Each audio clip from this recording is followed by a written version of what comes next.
So Erik ten Hag was sacked as Manchester United manager yesterday. That official confirmation came through shortly after the team's defeat against West Ham United at the weekend. Now, I wanted to have a look into the reasons why, because I don't think anybody would really doubt that this is not the right decision, that this decision has not been coming. There's been speculation about Ten Hag being replaced, being sacked since, well, basically the last year or so, but that particularly ramped up just before the FA Cup final last season. And even after he won the FA Cup, there were rumours that he was going to be replaced, but it never happened. Sir Jim Radcliffe couldn't find the replacement, or couldn't get the replacement that he wanted to, and he openly said that pretty much as well. But now Ten Hag is gone, but let's have a look why. Let's have a look at the specifics why, because in football we love stats, right? We love statistics, and some people say, oh, you can use stats to prove anything. You can make anything look good by just putting some stats against it. And there is some truth to that. There is some truth to that at the end of the day. But I think sometimes the stats are so overwhelming that it really paints a picture by itself, and you don't need to do any work to justify your conclusion. Let me just go over what I mean by this. So shout out to ESPN for putting this article together that I got these graphs from, and shout out for Opta, to Opta for actually compiling this data as well. I've got the graphs here together that basically show that everything was terrible under Ten Hag by Manchester United standards. So I'll put some of these graphs up on screen as well as I talk about them, just so you guys can get a flavour. So, right, the most important thing, the first one of these five is that points.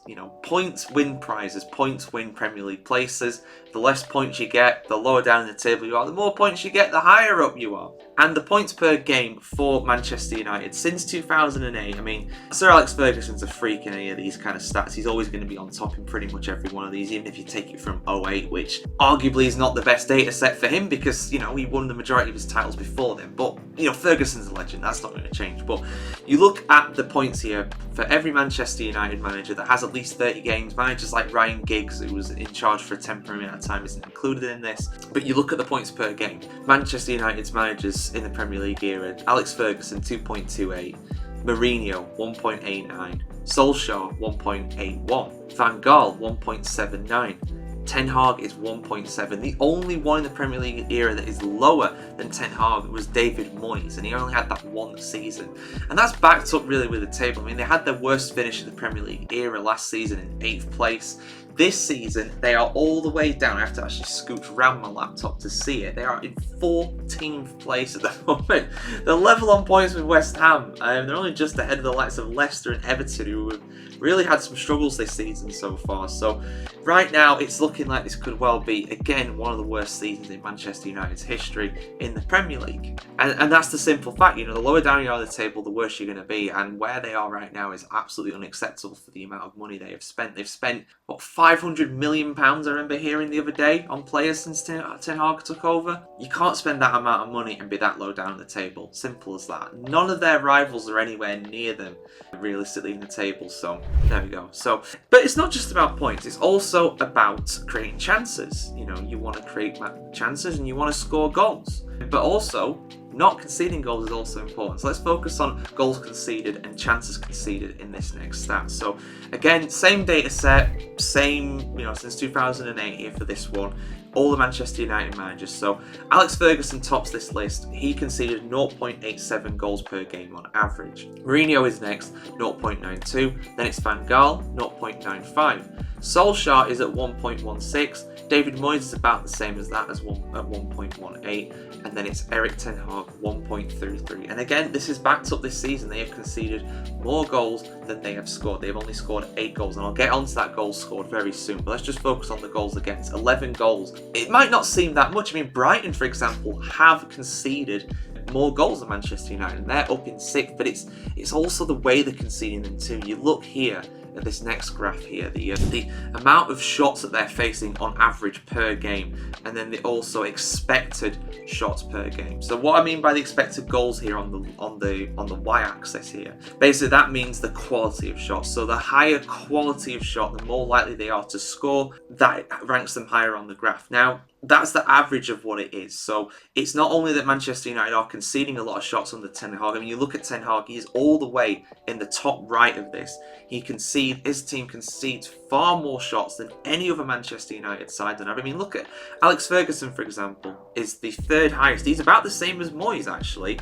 He conceded around 12 shots per game, but the quality of those shots were the lowest possible. Those shots were, speculative efforts, ones that weren't likely, likely end up in a goal against the team. So it's interesting there. I mean, you've got different philosophies there. You've got Mourinho and Van Gaal conceding a decent amount of shots, but those not being of too high a quality for the most part, and then Alex Ferguson just complete by himself. But so is Ten Hag. Ten Hag is conceding loads of shots, and they are very likely to end up with goals. So even though they're not maybe conceding too many more than what they normally would, it's not a huge difference. The quality of those shots mean that they're conceding a lot more.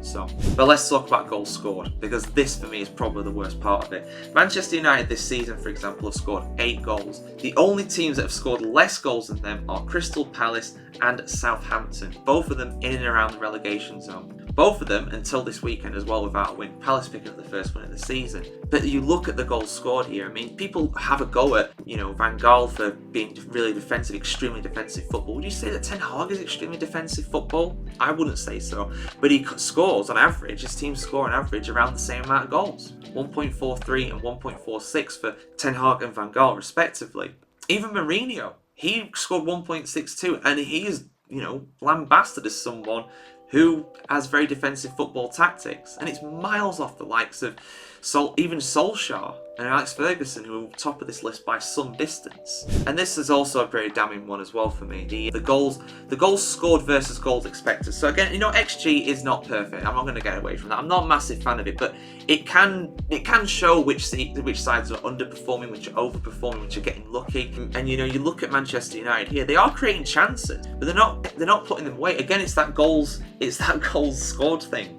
8 goals scored this season. It's just not good enough. According to expected goals, they should be almost 7 higher. You look at them at the bottom of that graph, they're effectively past -6. That means they should have scored this season around 14 or 15 goals, which would put them much higher in the table, depending on when the goals were scored. Some interesting stats there with that one. So yeah, not only are they not creating chances, they're not scoring those chances they do create, which is a real vicious cycle. And again, he's the bottom of this one here, the XG ratio, just showing the percentage of how much the goals are leading. XG is leading to goals basically, and it's around half, which, yeah, it's lower than every other Manchester United manager in the Premier League era. But what about pressing?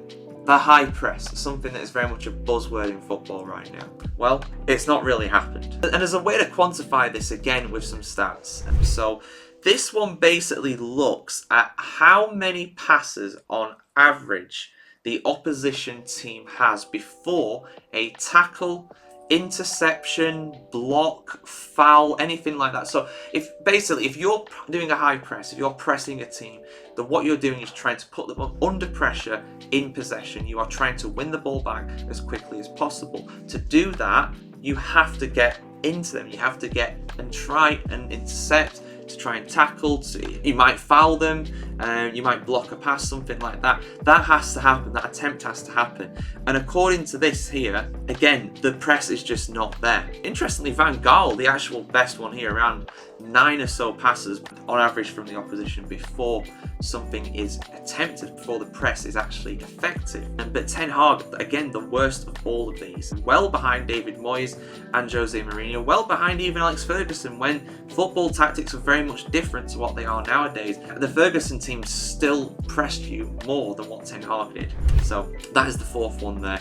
And the final one is possession, because at the end of the day, you can't score without the ball. I know, this is revolutionary, but again, the possession stats are the lowest of any team, 52.2, which is lower than David Moyes and Solskjaer and Mourinho, all at 55. Ferguson was around 57, and Van Gaal, interesting, the highest, almost 60%, but there we go. So basically, guys, Ten Hag, his Manchester United side, didn't win as many points, didn't score enough goals, didn't create enough chances, conceded too many goals, conceded too many chances, didn't have enough of the ball, and didn't press. But aside from that, they've been great. Like I said at the start of the show, the start of the episode, right? You can use stats to paint any kind of picture you want. I do concede that, but this is damning.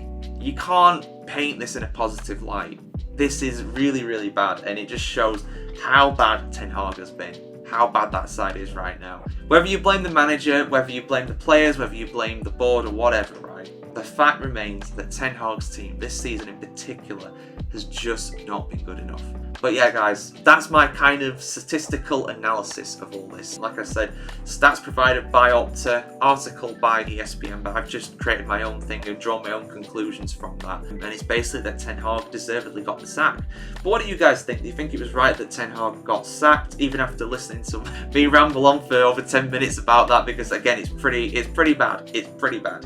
Who do you want to take over at Manchester United? United fans, let us know your thoughts in the comments below on that one. And of course, keep it subscribed to thefootballchronicle.com. Like, share, comment, subscribe, ring the bell as well, and we'll see you very soon, guys. Have a good one.